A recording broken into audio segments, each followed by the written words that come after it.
Então, passando aqui ao próximo comentário que achámos interessante falar um bocadinho, temos aqui o Simão Agostinho, não é? Que fez aqui um comentário no nosso episódio sobre o evolucionismo e criação, parte 4, relativamente a estas questões que temos vindo a falar destes livros da Very Short Introduction sobre o tema, não é?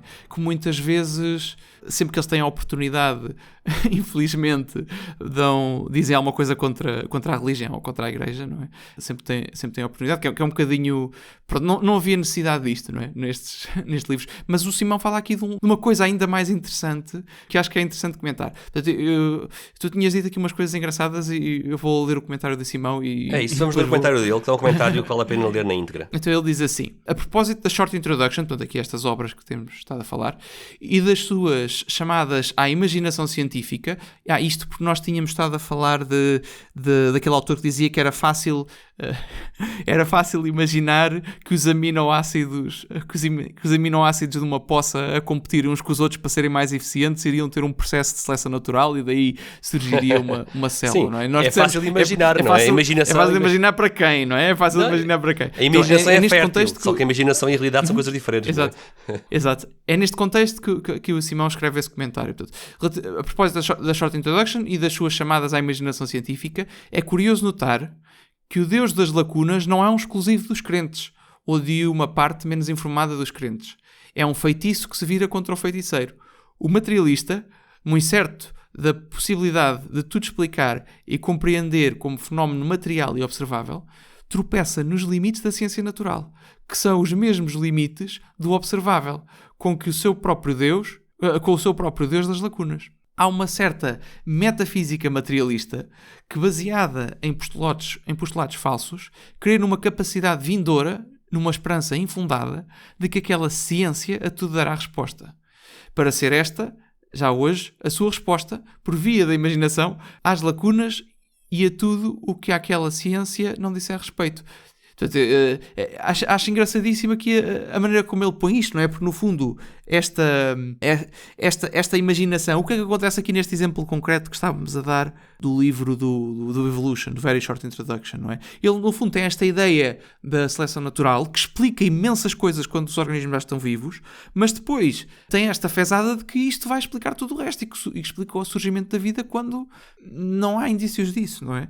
E a teoria simplesmente não explica essa questão. Aliás, em vez de origem das espécies, nós até usámos a expressão desenvolvimento das espécies, porque acaba por ser mais correta, não é? Mais adequada à realidade dos factos. E eu diria o seguinte, que é, quando há lacuna de conhecimento científico, é justo dizer que, por vezes, o crente, raciocinando mal, vai tapar os buracos do conhecimento científico com Deus fez, não é? E isto é mau por uma questão de não estimular a procura da resposta científica.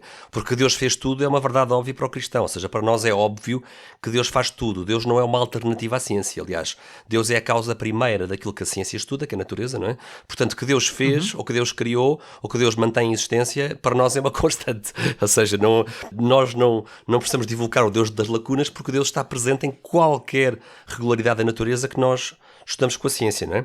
Mas é interessante que... Aliás, é uma explicação diferente, não é? Aquela que já aqui falamos várias vezes, não é? A água está a ferver porquê? Porque o calor das moléculas, porque o calor da queima do gás está a fazer a água ferver, ou é porque eu tenho visitas em casa e lhes quero servir um chá? São duas explicações diferentes e que servem as duas, não é? Ou seja, sim. Mas não são concorrentes uma com a outra. Elas não são concorrentes e, de um ponto de vista metafísico, nós até diríamos, nesta nossa típica vertente aristotélico-otomista que trazemos aqui para o nosso podcast, nós até diríamos que é o próprio Deus que mantém em existência o mundo natural a cada instante. E por isso, qualquer explicação pelas causas segundas, como dizem os tomistas, da natureza, está ancorada nas causas primeiras, que são aquelas causas pelas quais Deus mantém tudo em existência. No fundo, as causas da conservação da natureza em existência.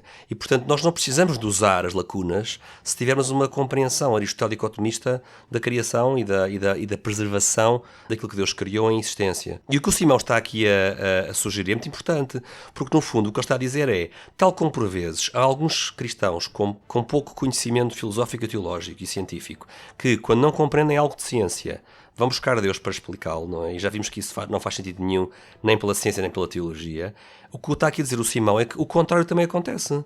Quando há um ateu cujo ateísmo é muito forte, ou o seu gnosticismo é muito forte, mas a compreensão da ciência é incompleta, o que será sempre, porque a ciência é um conhecimento por definição incompleto. Também há a tentação de explicar o que falta explicar, a lacuna desse conhecimento científico, tapá-lo com o ateísmo ou com o agnosticismo, não é? E há pouco referiste, Gonçalo, esse exemplo dessa poça de aminoácidos, não é? Mas nós lemos estes livros e estamos sempre a encontrar esses atalhos da imaginação, não é? Em que alguém diz, podemos imaginar, podemos supor, milhões de anos, bilhões de anos, tudo se resolve com tempo e com a imaginação. Mas é uma forma de tapar as lacunas um pouco anticientífica ou pouco científica, não é? Inspirado aqui no comentário do Simão, acho que podemos dizer que é um evolucionismo das lacunas, não é? Quer dizer...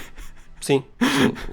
Acho que é um bocadinho. Portanto, se não temos explicação, o evolucionismo explica, não é? A seleção natural explica.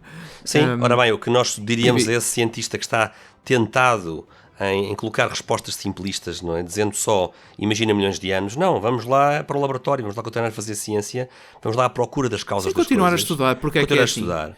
Porque, por exemplo, esta questão da origem da vida é uma coisa para a qual ainda não se tem explicação. E nós, com isto, nós não estamos a querer dizer que, pelo facto de não termos explicação, temos que... Que há um milagre, temos que colocar, temos que colocar lá Deus e que é um milagre, não é?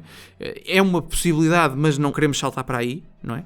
O que é preciso é estudar e provavelmente existirá uma teoria alternativa que explica essa origem. Agora, o que nós não podemos fazer é pegar na teoria da evolução, que é muito boa na parte da evolução, e querer explicar a origem da vida com isso, porque a teoria, pelo menos na sua forma atual, não é capaz de o fazer, não é?